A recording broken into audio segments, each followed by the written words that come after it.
In this video, a cat looks out a window, an engine blows some smoke, and some more flowers. 2 weeks. 2 weeks, man, it has been way too long. These 2 weeks have just been hectic as heck for me. From catching a cold, to final exams, to a trip out of town, to getting distracted in Geometry Dash, to getting the stomach bug, to graduating, to rail fanning, I have had a busy 2 weeks. But I'm back with the heavily postponed part 2 of my Bridgeview bed and breakfast vacation. I'm going to purposely do this part a little different than the first because I want your guys' opinion on which format of video you like better. In the first part, I commentated on every train that went by and gave a synopsis of how each day played out. That was in part due to days 1 and 2 being a lot more action-packed, which kind of forced my hand into going play-by-play. The third and fourth days were just normal freight parades with not many exciting things happening except one thing, which we'll get into later. You'll notice that the weather has gotten a lot more gloomy in the shots you're seeing. The back half of the vacation was a lot more cloudy, which kind of muddied all of the shots on those 2 days. The sun came out a few times, but for the most part stayed behind the clouds. Some of you may have noticed that one of my videos has done exceptionally better than the others. Where normally I get views in the hundreds as of now, my video titled I Almost Get Arrested has over 7,000 views. I think this is mainly due to the fact that the video is way better clickbait. I mean, the thumbnail alone is enticing enough, which is why more people clicked on it. I thought about making my videos to be more like that one and grab views, but I ultimately decided that I'm just going to make the content that I want to make and the people will come. I'm not going to try and be all clickbaity and pull viewers because that's not the content that I want to create. The only Amtrak we saw on this vacation was this one, going eastbound to Harrisburg, where the P42 DC would be cut off and replaced with an electric locomotive to continue down the Keystone Corridor. Some of the regulars at the B&B that day were wondering which engineer would be driving it out of the 2 that usually drive the line. One of them usually blows the horn for the people at the B&B and the other keeps it quiet. We kept waiting for the horn, but we slowly realized that we did not get the cool engineer. But it was still quite cool to see Amtrak up on the bridge. In the next few shots, you'll see that it started raining. Bridgeview does actually have an indoor viewing area complete with office chairs and binoculars. We all had to retreat into there while the rain passed. Day 3 was full of on and off rain, which is really annoying to deal with. After getting some food, we went to a little bookshop that houses a large collection of cats, some of which were up for adoption. The place in question was Cupboard Maker Books in Enola, Pennsylvania. I got to spend a lot of time with a cat named Mouse, strangely. Mouse is a permanent resident of Cupboard Maker Books, and was chilling with me while I stayed glued to the window watching this Norfolk Southern high hood go by in the pouring rain, and then not pouring rain, and then pouring rain again. If you want more cat content and more Mouse, there are more cat videos in the unedited video.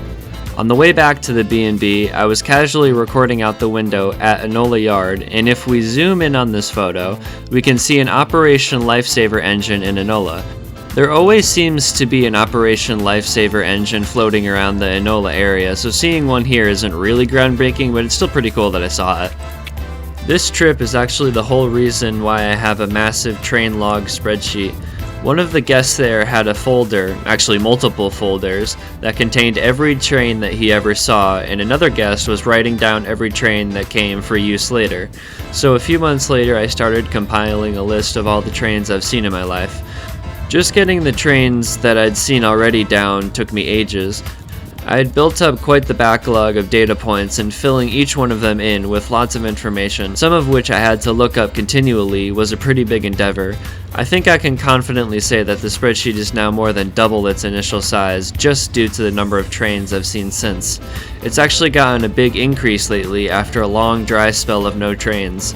I've been rail fanning a lot recently and have a wealth of videos and stories to tell. That video will be out, I don't know, next century at the rate I'm going. But it's summer now, so the videos will get a lot more frequent. I've gotten a few comments saying that my content is similar to fellow railfan YouTuber Loco Pro, a channel that I enjoy quite a lot. Me enjoying his videos was actually the reason I finally started my channel. Anyway, if there was ever a video to show that I'm quite similar to Loco, it would be this one.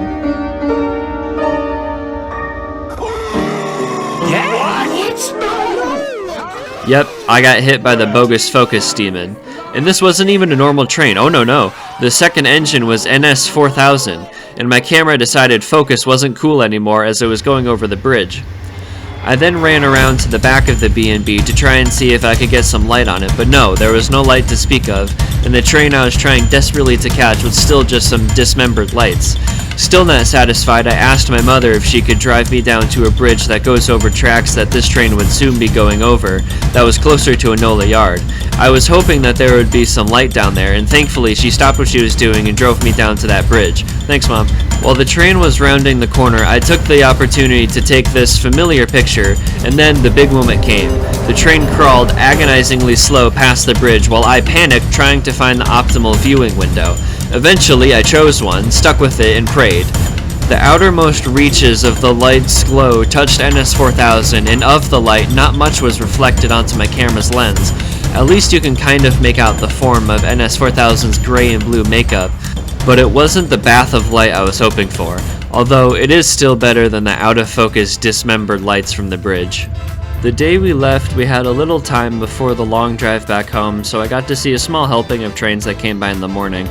That manifest with what I think was a GP38 was building a train that was so long they were up on the bridge and still reversing occasionally to pick up even more cars from Enola. This was the only train that was so long that it reached out to the bridge when it was building its train.